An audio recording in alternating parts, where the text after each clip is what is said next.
Blood dripping from frozen fingers was what finally woke me up. 2 years I bled for a man who wouldn't even offer a single Band-Aid. People call it unrequited love.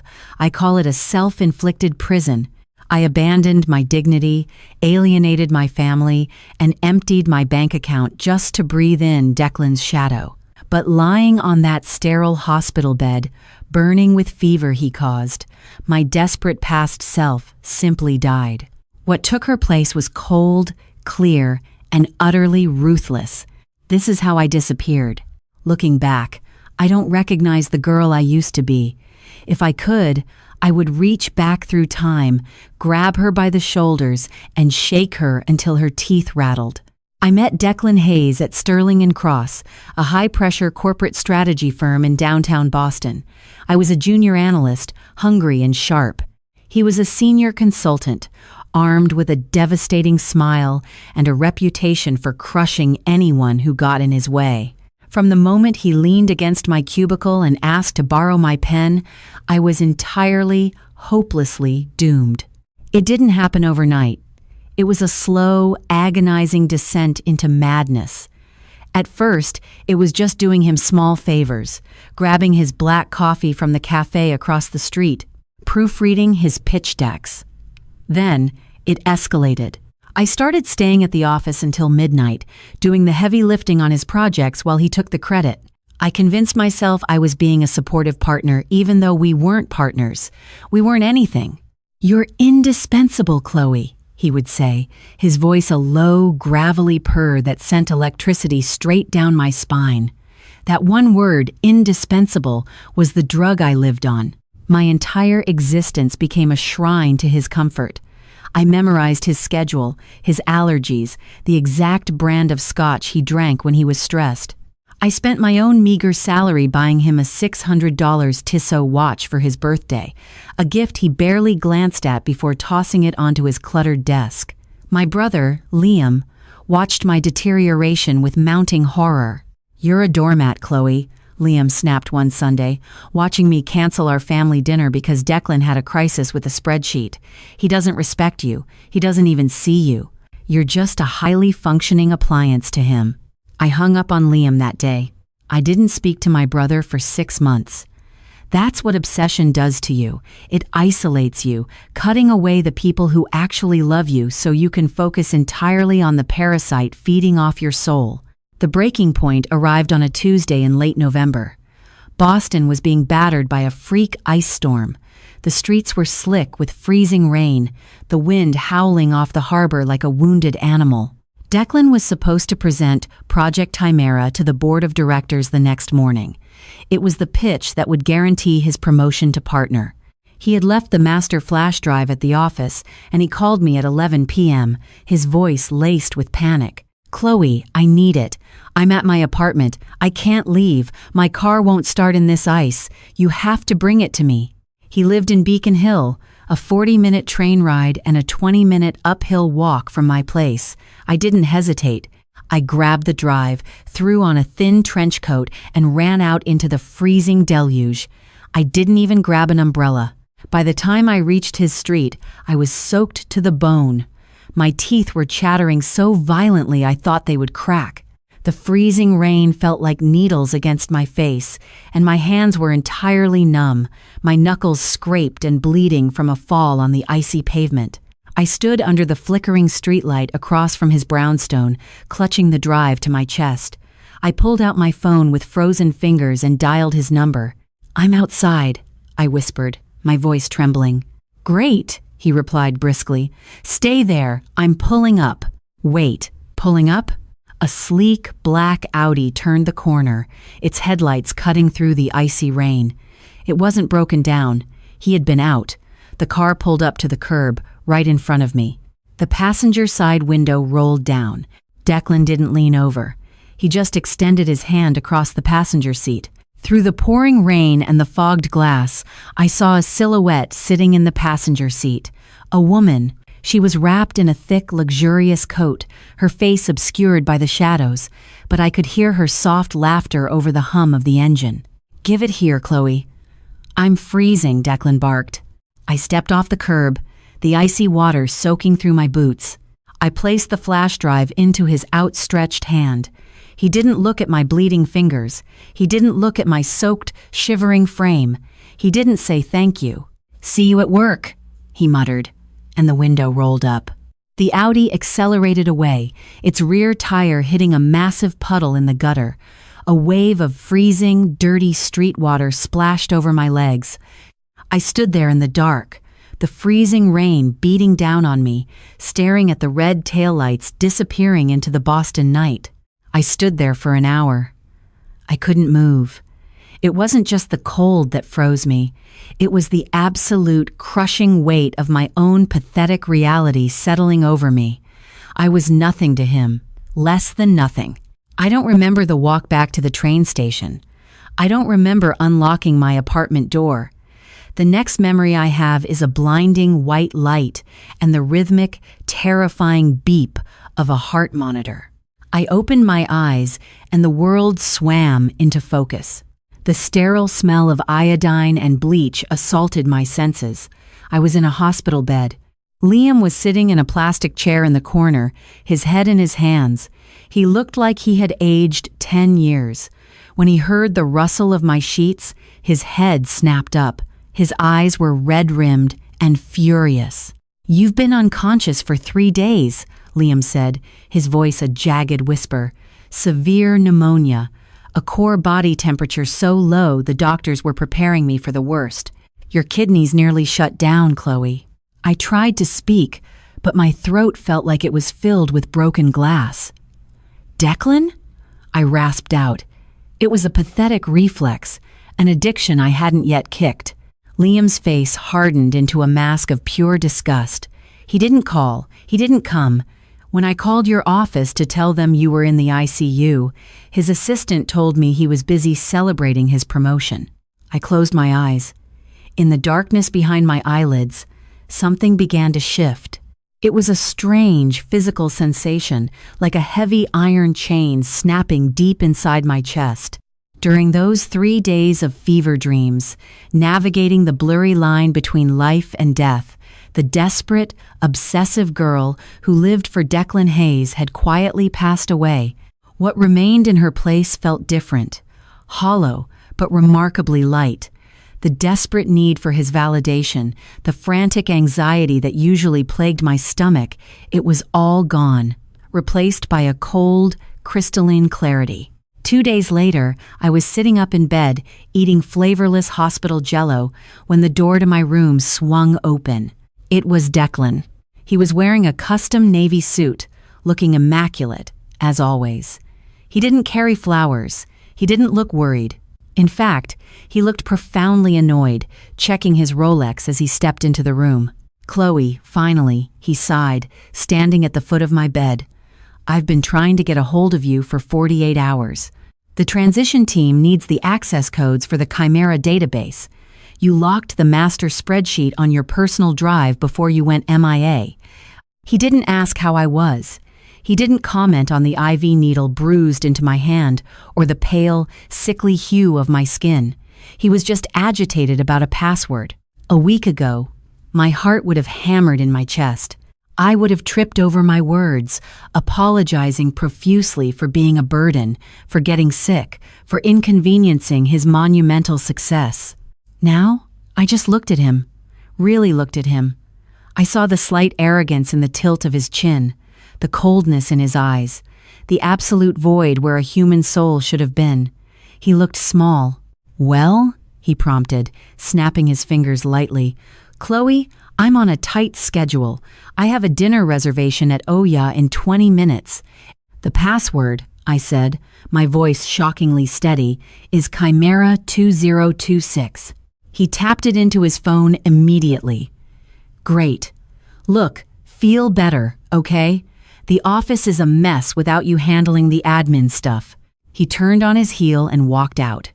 The door clicked shut. He didn't know it, but in those 30 seconds, he had finalized his own execution in my life. I didn't cry. I didn't scream. I felt a slow, dangerous smile spread across my face.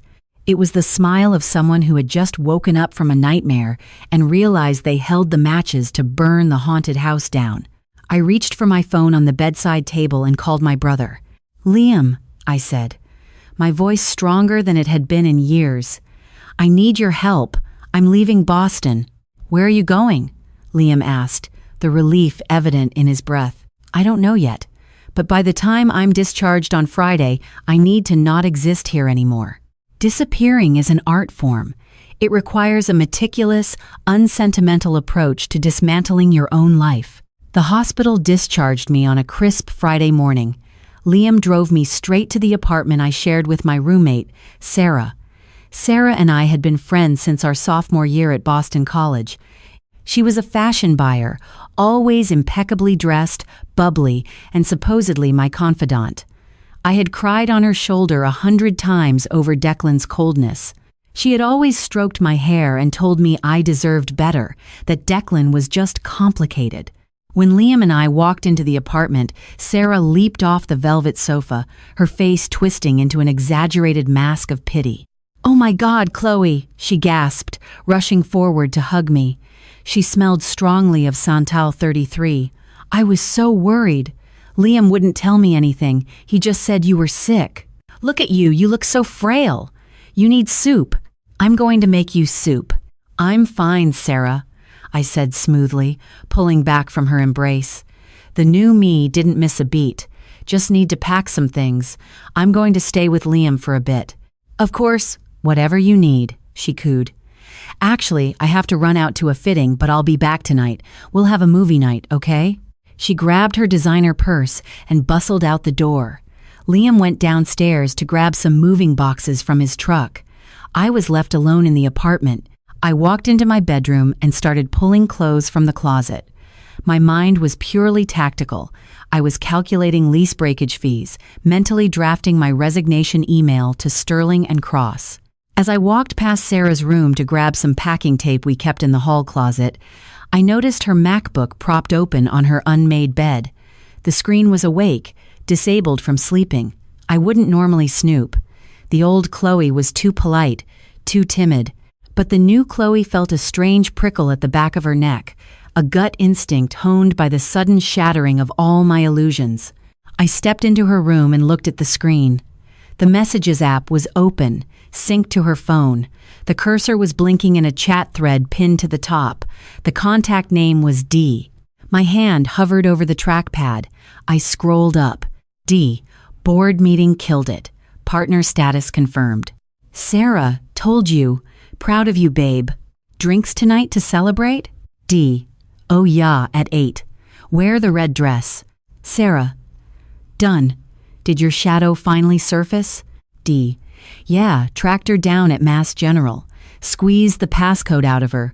Looked like a walking corpse." Sarah. "Laugh my ass off. You are evil." "Did she know I was in the car that night?" D. "No clue. I thought she was going to freeze to death staring at us. Pathetic." Sarah. "Honestly, it's her own fault. I had to literally duck under the dashboard so she wouldn't see me. I've been pretending to feel sorry for her for 2 years, Declan. I deserve an Oscar." D. "You deserve a lot of things. See you at 8. I stood perfectly still in the quiet bedroom. The air around me seemed to crystallize. The woman in the passenger seat. The luxurious coat. The soft laughter over the engine. It was Sarah, my best friend, the woman who had wiped my tears and told me I was worth more, all while sleeping with the man I was destroying myself for, all while they mocked my agony for their own amusement. A lesser woman would have smashed the laptop. A lesser woman would have waited for Sarah to come home and screamed until her vocal cords shredded. I would have done that a week ago. Instead, I took out my phone. I took crystal clear photographs of the entire conversation. I made sure the timestamps, the contact info, and the horrific dialogue were all perfectly legible. Then I closed her laptop exactly as I had found it. Liam came upstairs with the boxes. "How much are we taking?" he asked, dropping them in my room. "Everything that matters," I said. "Leave the rest." We packed like phantoms. I took my clothes, my essential documents, and my grandmother's jewelry. I left the furniture. I left the expensive espresso machine I had bought for the kitchen. I left the $600 Tissot watch box, which I had found shoved in the back of Declan's desk and kept like a pathetic souvenir, throwing it straight into the kitchen garbage. By 3 p.m., my room was empty of my presence. I sat at the kitchen island and opened my laptop. I drafted a 2-sentence email to the HR director at Sterling & Cross. Effective immediately, I resign from my position. Send my final paycheck to the forwarding address on file. I didn't copy Declan. I didn't offer a transition period. Then, I took out a blank piece of paper and a pen. I wrote a note to Sarah. Sarah, rent is paid through the end of the month. I've moved out. Enjoy the red dress at Oh Ya. Try not to duck under the dashboard next time. It ruins your posture. Chloe. I placed the note on the kitchen counter right next to a printed-out, full-color copy of their text messages. Liam was waiting in the hallway. You ready? I looked around the apartment one last time. The place where I had shed so many tears, harbored so many delusions, and lived alongside a traitor, I felt absolutely nothing. No anger, no sadness, just the incredible, weightless sensation of freedom. Yes, I said. We walked out, and I locked the door behind me. I tossed my set of keys into the hallway trash chute. I didn't block their numbers immediately. That would be too predictable. I waited until I was sitting in Terminal B at Logan International Airport, holding a one-way ticket to Austin, Texas, a city where I knew absolutely no one, a city bathed in relentless, unyielding sunshine. My phone buzzed in my hand. It was 8:15 p.m. Sarah is calling. I watched it ring. Then I hit decline. Declan is calling. Decline. I opened my settings, changed my number, and dropped the old SIM card into my empty coffee cup. As they called the boarding group for my flight, I stood up, slung my bag over my shoulder, and walked toward the gate. I didn't look back, not even once. Starting over isn't a cinematic montage set to upbeat music. It is brutal, exhausting, and fiercely lonely. I rented a tiny sun-baked studio apartment above a quiet bakery on East 6th Street. For the first 2 weeks, I barely slept. I sat on my mattress on the floor, my laptop illuminating the dark, and meticulously rebuilt my professional identity. I didn't apply to errand-level analyst positions. I had been doing the work of a senior partner for 2 years. I was going to get paid for it. I targeted boutique crisis management and acquisition firms, places that thrived on high stakes and ruthless efficiency. That was how I found Harrison Caldwell. Harrison was a fifth-generation Texan who ran Caldwell and Forge, an aggressive venture capital firm specializing in hostile takeovers and corporate restructuring. He was 40, built like a linebacker, and possessed a mind like a steel trap. My interview with him wasn't an interview. It was a sparring match. Your resume is thin, Chloe, Harrison said, tossing my immaculate printed sheet onto his massive oak desk.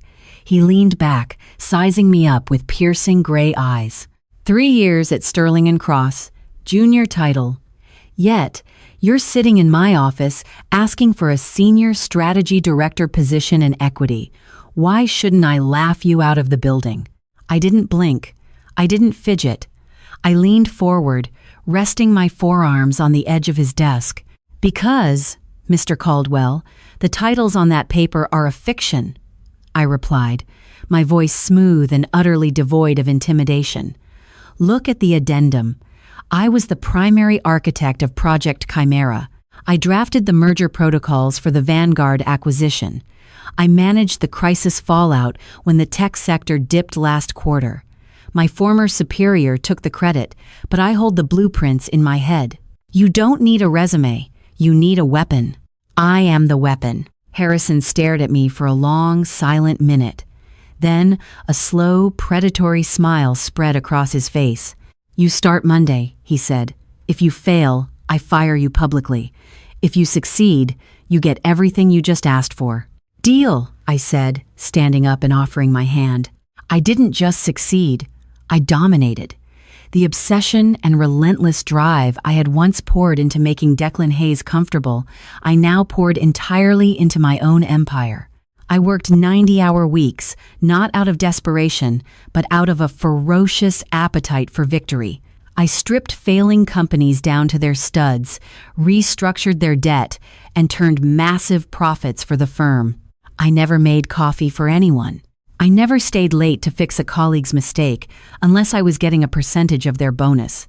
I was polite, professional, and completely terrifying to the junior staff. Within 18 months, Harrison didn't just see me as an employee, he saw me as his equal. On a humid Tuesday in September, almost 2 years exactly after I left Boston, Harrison poured 2 glasses of 20-year-old bourbon in his office. To the newest junior partner at Caldwell & Forge, he said, handing me a heavy crystal glass.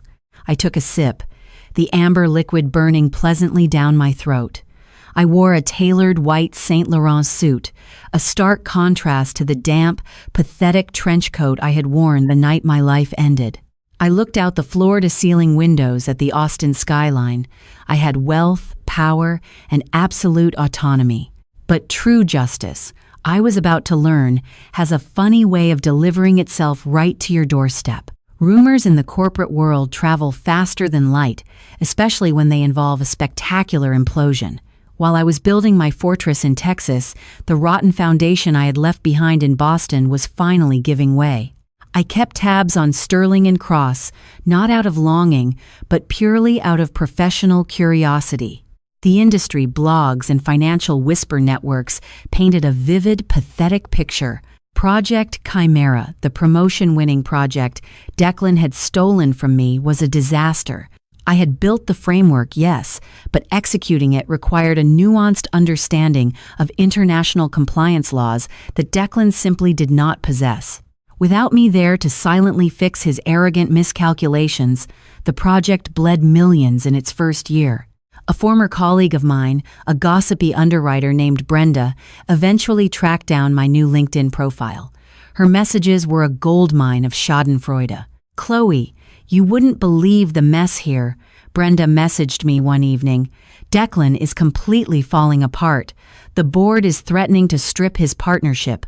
He's been throwing junior analysts under the bus, but Thomas, the CEO, knows the truth. Declan is incompetent." I read the message while sipping espresso on the balcony of my penthouse apartment. A faint, cold smile touched my lips. "And what about Sarah?" I typed back. I hadn't thought about my former best friend in months, but the memory of her laughter in that Audi still carried a faint, bitter echo.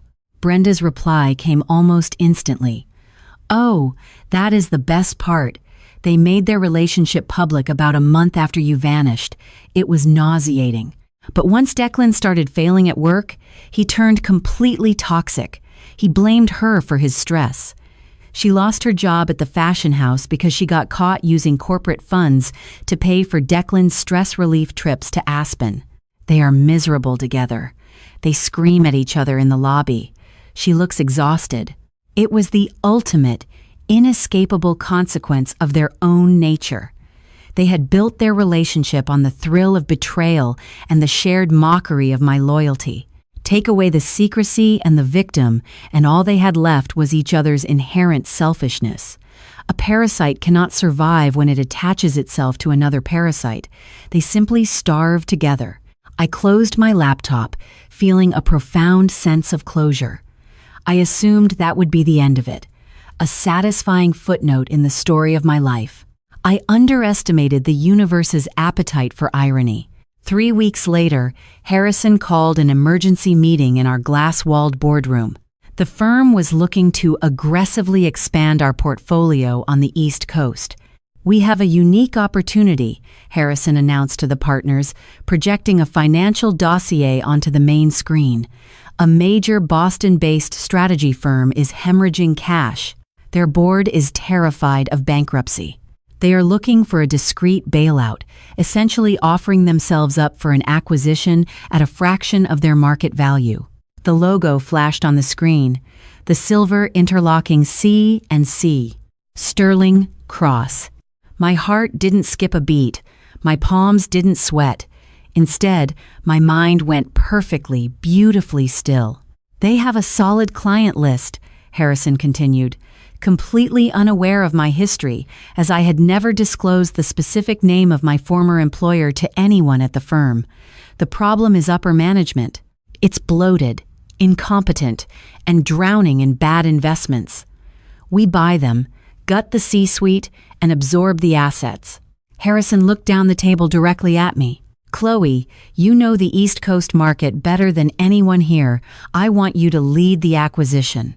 I want you to handle the due diligence, and I want you to be the one holding the axe when we restructure their leadership." I looked at the projected logo. I thought of the freezing rain.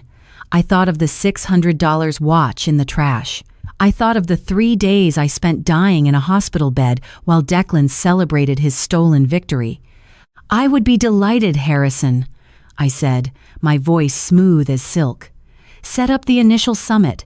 Have their representatives come to us." The Austin heat was particularly punishing the day Sterling and Cross arrived to beg for their professional lives. They had sent a delegation of 3. Thomas, the aging CEO who looked like he hadn't slept in a year, a nervous legal counsel, and the senior partner directly responsible for the division that was bankrupting them, Declan Hayes. I was in my private office when the receptionist called to announce their arrival in boardroom A. I stood up, smoothing the skirt of my charcoal Dior suit. I checked my reflection in the glass window. My hair, once frizzy and carelessly pulled back, was now styled into a sleek, impenetrable bob. My makeup was sharp, my posture commanding. I looked like a woman who owned the world. "Send them in," I told the receptionist. "Offer them water. Make them wait exactly 15 minutes. Psychological warfare was part of the Caldwell and Forge brand. You let desperate men sit in a quiet, air-conditioned room with nothing to look at but their own impending failure. When the 15 minutes were up, I picked up the thick, leather-bound dossier containing the grim financial reality of Sterling and Cross. I walked down the hallway, the sharp click of my Louboutins echoing off the marble floors like the ticking of a bomb. I pushed open the heavy oak doors of boardroom A. Thomas and the lawyer stood up immediately, offering nervous, respectful smiles. Declan was sitting in a chair facing the window, rubbing his temples, looking profoundly aggravated. He hadn't aged well. The arrogant charm that had once captivated me was gone, replaced by deep lines of stress and a slight unhealthy puffiness around his jaw. "Gentlemen," I said, my voice carrying across the silent room, "welcome to Caldwell and Forge. I am Chloe Evans, junior partner and lead director of acquisitions. Please sit." Declan froze. It was a physical, full-body flinch. Slowly, as if moving underwater, he turned around in his chair. When his eyes met mine, all the color instantly drained from his face. His mouth opened slightly, but no sound came out.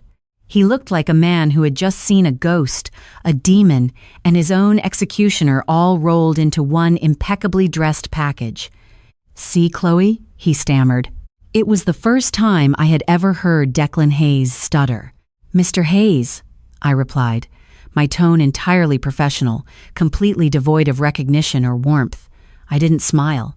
I walked to the head of the long mahogany table and placed my dossier down. I didn't look at him again. I directed my attention entirely to the CEO. "Thomas, thank you for making the trip down," I said. "I've reviewed the preliminary financials you sent over. Frankly, the situation is far more catastrophic than your initial prospectus suggested." Thomas looked confused, glancing back and forth between me and his petrified senior partner. You know each other?" "Briefly," I said dismissively, flicking a speck of invisible dust off my sleeve. "A lifetime ago. Irrelevant to the current disaster we are here to discuss. Let's talk about Project Chimera, shall we? The division Mr. Hayes here oversees, which currently accounts for 60% of your firm's total deficit. For the next 2 hours, I clinically, methodically, and ruthlessly dissected Declan's career. I laid out every bad decision, every overlooked compliance regulation, every arrogant misstep he had taken over the past 2 years. Because I had built his foundation, I knew exactly where all the structural weaknesses were. I tore down the facade of the brilliant boy wonder right in front of his CEO. Declan tried to defend himself once. About 40 minutes in, he slammed his hand on the table. "You're twisting the data, Chloe. The market conditions. I am not Chloe to you in this room, Mr. Hayes." I cut him off, my voice snapping like a whip. The sheer authority in my tone made him flinch back into his chair. "I am Miss Evans, and the data is absolute. You authorized a massive capital expenditure without securing the secondary funding tier. It wasn't the market. It was your fundamental incompetence." Thomas looked sick. By the end of the meeting, it was abundantly clear. Caldwell and Forge would acquire Sterling and Cross for pennies on the dollar, but with strict conditions. "We will assume your debts and integrate your client list," I told Thomas, closing the dossier. "However, Caldwell and Forge does not absorb liabilities. The C-suite will be completely purged upon signing. That includes you, Thomas, with a modest severance. And it certainly includes Mr. Hayes, effective immediately, with 0 severance due to gross negligence." Declan stood up, his face flushed purple with rage and humiliation. "You can't do this. You set this up. This is a vendetta." "This is business, Declan," I said smoothly, finally looking him dead in the eye. "You brought a bankrupt firm to my table. I am simply cleaning up the mess.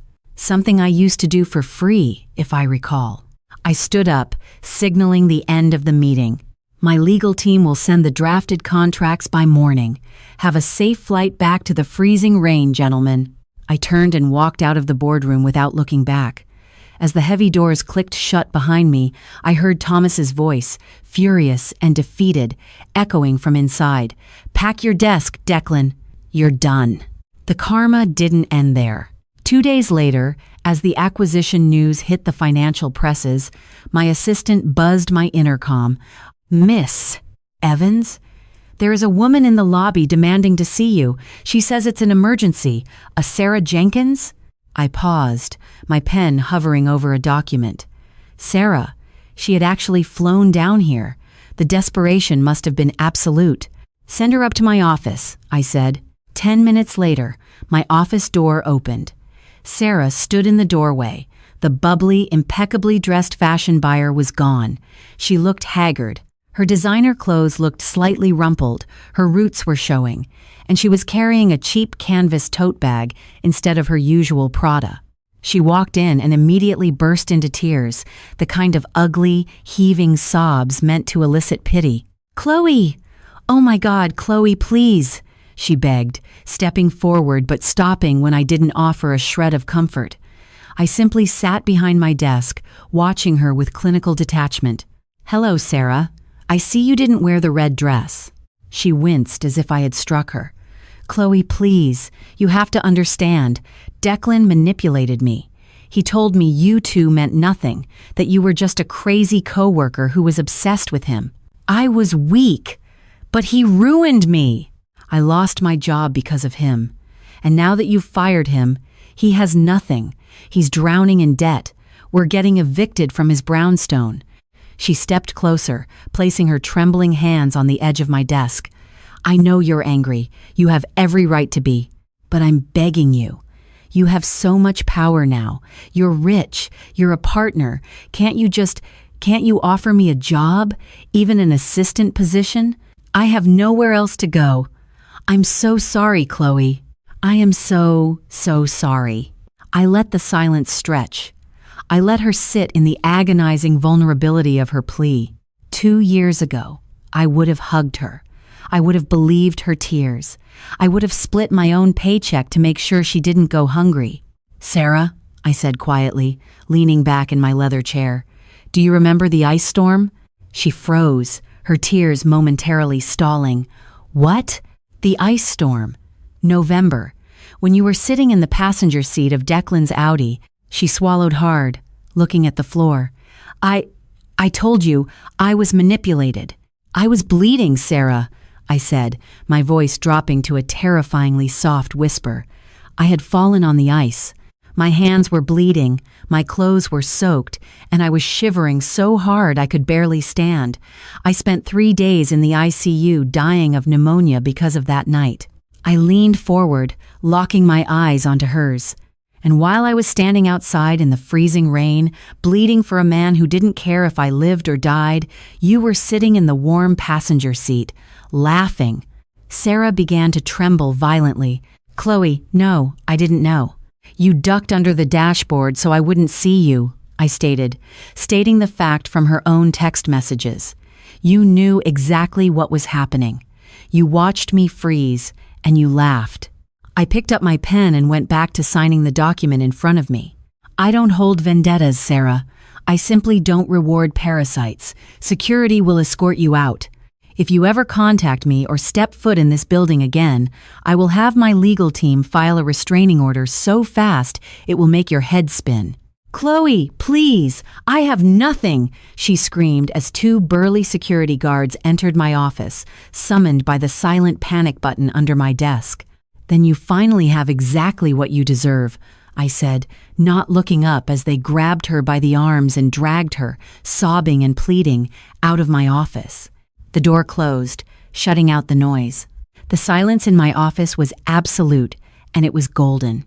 3 weeks after the contracts were signed, Harrison dispatched me back to Boston. It wasn't a request, it was an anointing.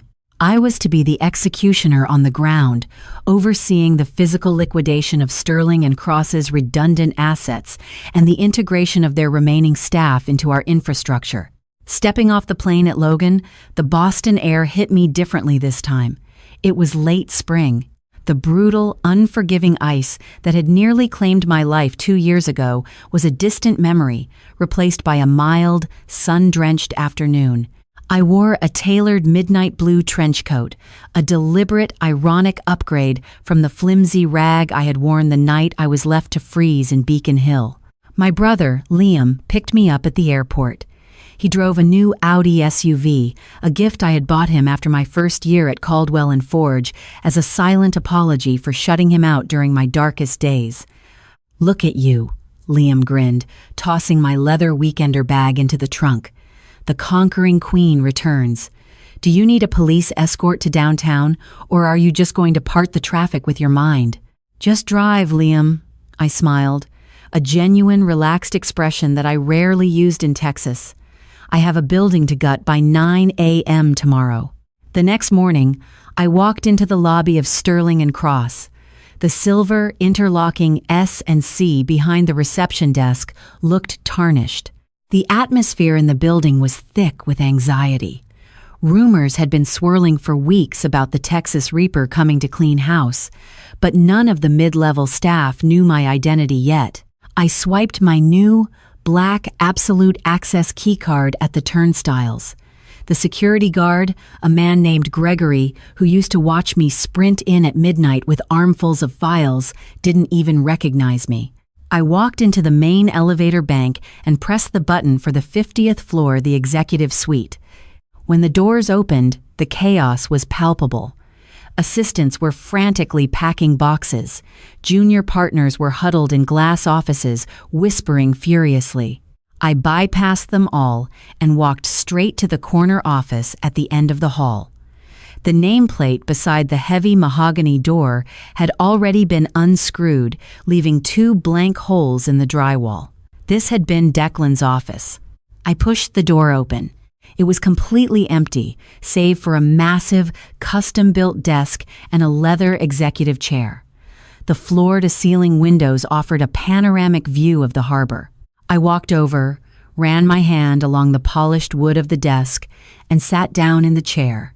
It felt incredibly comfortable. "Excuse me?" A nervous voice piped up from the doorway. I turned the chair around. Standing there was a young man, probably no older than 24, clutching a stack of heavily red-lined ledgers. He had dark circles under his eyes and a frantic, terrified energy. I vaguely recognized him. He had been an intern right before I resigned. His name was Arthur. "This office is restricted," Arthur stammered, adjusting his glasses. Management said no one goes in here until the liquidators arrive. I am the liquidator, I said calmly. Come in, Arthur. Shut the door. He blinked, his eyes widening as he finally processed my face. Chloe? Wait, Chloe Evans? But you used to work in the bullpen on the 42nd floor. You vanished. I relocated. I corrected smoothly, motioning to the chair across from the desk. Sit down. Let's talk about the Vanguard accounts. For the next 3 hours, I interrogated Arthur. I didn't care about the executives. They were already dead weight. I was looking for the hidden talent, the pack mules who had been carrying the firm while men like Declan took the credit. Arthur, it turned out, was brilliant. He was a savant with predictive algorithms and had essentially been doing Declan's job for a fraction of the pay ever since I left. You drafted this contingency model? I asked, tapping a perfectly structured spreadsheet. Yes, Arthur mumbled, looking at his shoes. Mr. Hayes told the board it was his proprietary design, but he didn't even know the macro formulas. Declan Hayes is no longer a factor in your universe, Arthur, I stated, closing the folder. As of this morning, you are being promoted to Senior Data Analyst for Caldwell & Forge, East Coast Division. Your salary is tripled. You answer directly to me. If anyone from the old regime tries to give you an order, you tell them to come to this office. Arthur stared at me, completely speechless, a slow flush of absolute disbelief creeping up his neck. Are you serious? I don't make jokes during business hours, I replied. Now get out of here and start migrating those servers. As he scrambled out of the office, looking as though he had just won the lottery, I felt a deep, resonant satisfaction. I wasn't just destroying the people who had hurt me, I was elevating the people they had stepped on. I was rebalancing the scales. Later that afternoon, I decided to take a walk. I went down to the street level and crossed the avenue to the upscale cafe, where I had wasted countless hours of my life fetching Declan's ridiculously specific black coffee. I walked in, the familiar scent of roasted beans and expensive pastries washing over me. The same barista was working behind the counter. Can I get a large black Americano? 2 shots of espresso? No room for milk? The barista recited automatically as I stepped up to the register. He looked up, a friendly smile on his face. Hey, long time no see. Picking up for Mr. Hayes? No, I said, my voice light and entirely free of the desperate anxiety that used to choke me in this room. I'll have an iced matcha latte. And Mr. Hayes doesn't drink coffee anymore. He's on an involuntary sabbatical. I paid with a sleek black corporate card, tipped him $50, and walked out into the Boston sunlight. The city didn't own me anymore. I owned it.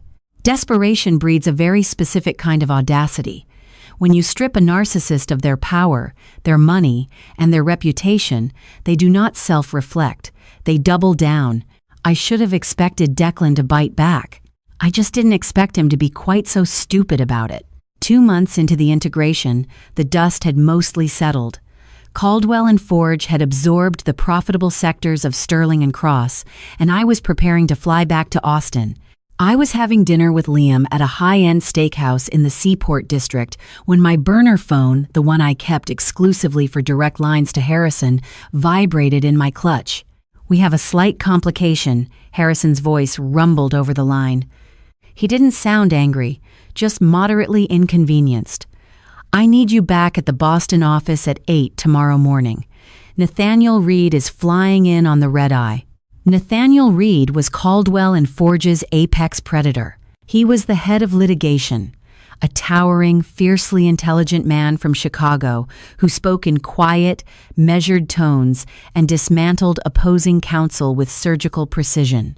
If Nathaniel was flying in, someone was bleeding, and Harrison wanted him to finish the job. What happened? I asked, signaling the waiter for the check. Declan Hayes just filed a multi-million-dollar lawsuit against Caldwell & Forge and against you personally, Chloe. He's alleging corporate espionage, breach of fiduciary duty, and intellectual property theft. I let out a short, sharp laugh. He's suing us? With what money? He found a bottom-feeding contingency firm. Harrison explained. He's claiming that you stole the blueprints for Project Chimera when you left 2 years ago, fed them to me, and engineered the downfall of his division so we could acquire the firm at a discount. It's a fairy tale, but it's a public fairy tale. The financial press is going to love it. I'll handle it, I said, my eyes narrowing. No, Nathaniel will handle the legal mechanics, Harrison corrected. You just provide the ammunition. Bury him, Chloe. Don't leave a single bone uncrushed. The next morning, I met Nathaniel in my corner office. He was leaning against the floor-to-ceiling windows, drinking a glass of water. He wore a charcoal suit that fit perfectly, his dark hair slightly messy from the overnight flight, but his amber eyes were terrifyingly alert. Miss Evans, Nathaniel said, turning around with a slight, respectful nod. We had crossed paths in Austin, but we had never worked a crisis together. I've reviewed the filings. Hayes is a desperate man throwing a Hail Mary. He's a narcissist who thinks he can rewrite history, I replied, tossing my briefcase onto the desk. He claims I stole Project Chimera. The reality is, I built it, and he couldn't maintain it without me. I have the metadata, the original drafting files, and the timestamps from my old personal drive to prove it. Nathaniel pulled out a chair and sat down, opening a thick leather portfolio. That wins the IP theft claim. But winning isn't the objective here. Harrison wants a deterrent. We need to make this lawsuit so toxic that Hayes' own lawyers run for the hills.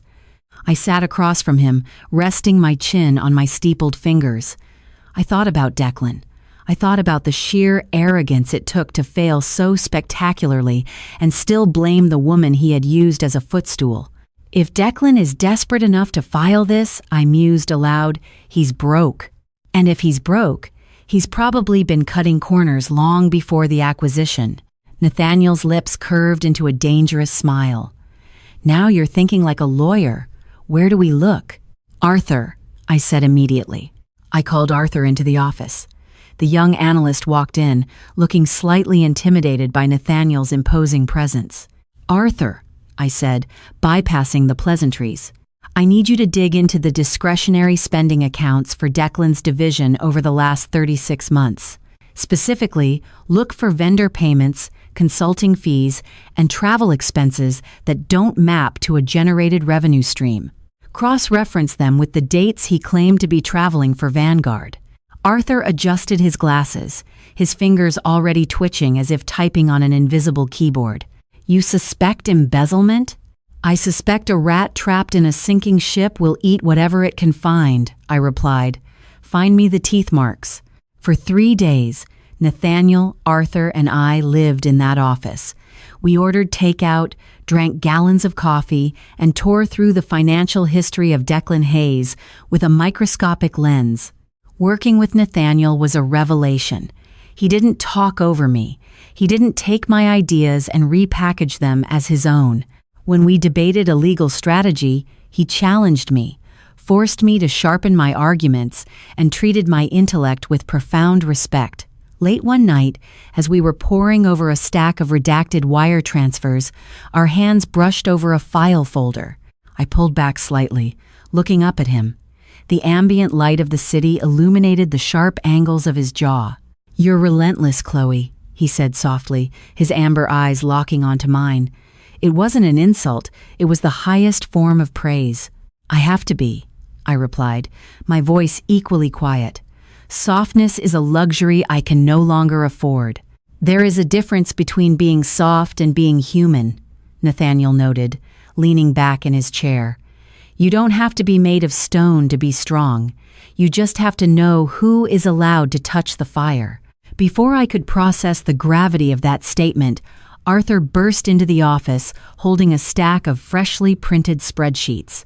I found it, Arthur breathed, his eyes wide. It's not just teeth marks, it's the whole carcass. Nathaniel and I stood up, crowding around Arthur's findings. Look at these vendor payouts. Arthur pointed to a series of highlighted rows. 6 figures over 2 years, paid to a boutique styling and consulting agency called Jenkins & Co. The services rendered are listed as client visual branding and executive wardrobe acquisition. My blood ran cold and then instantly boiled into pure adrenaline. Jenkins, Sarah Jenkins, I whispered. My former best friend, the woman in the passenger seat. I pulled the articles of incorporation for Jenkins & Co., Arthur continued, slamming a legal document onto the desk. The sole proprietor is Sarah Jenkins. The business address is Declan Hayes's residential brownstone. There are no actual clients, no deliverables. They were creating fake invoices and approving them through his division to funnel corporate funds directly into their personal bank accounts. Nathaniel let out a low whistle. Wire fraud, corporate embezzlement, tax evasion. They weren't just terrible at their jobs, they were committing federal felonies. I looked at the documents, the sheer, breathtaking audacity of their crimes settling over me. They had mocked my poverty while using stolen money to fund the glamorous lifestyle they flaunted in my face. I looked up at Nathaniel. The ice around my heart wasn't melting, it was sharpening into a blade. Nathaniel, I said, my voice steady and completely void of mercy. Schedule the deposition. A deposition is a legally mandated conversation where you watch a liar realize they are trapped in a corner. We held it in the largest conference room at our newly branded Caldwell & Forge Boston headquarters. The morning sun was aggressively bright, casting long, sharp shadows across the polished oak table. Declan walked in 30 minutes late, a pathetic attempt at a power play. He wore a suit that looked expensive but slightly rumpled, a visual representation of his current state. His lawyer, a sweaty, anxious man named Miller, trailed behind him. Declan sneered when he saw me sitting next to Nathaniel. He still thought this was a game he could win through sheer arrogance. He still thought I was the trembling girl holding a flash drive in the rain. "Miss Evans," Declan said, sitting across from me, radiating false confidence. "Enjoying the corner office you stole?" "I'm enjoying the view, Mr. Hayes," I replied placidly. "The air is much cleaner when the trash has been removed." Declan's jaw tightened, but Nathaniel stepped in immediately, asserting his dominance over the room. "Let the record show that the deponent, Mr. Declan Hayes, is present," Nathaniel stated, his voice a deep, resonant rumble that demanded absolute authority. "Mr. Hayes, you are under oath.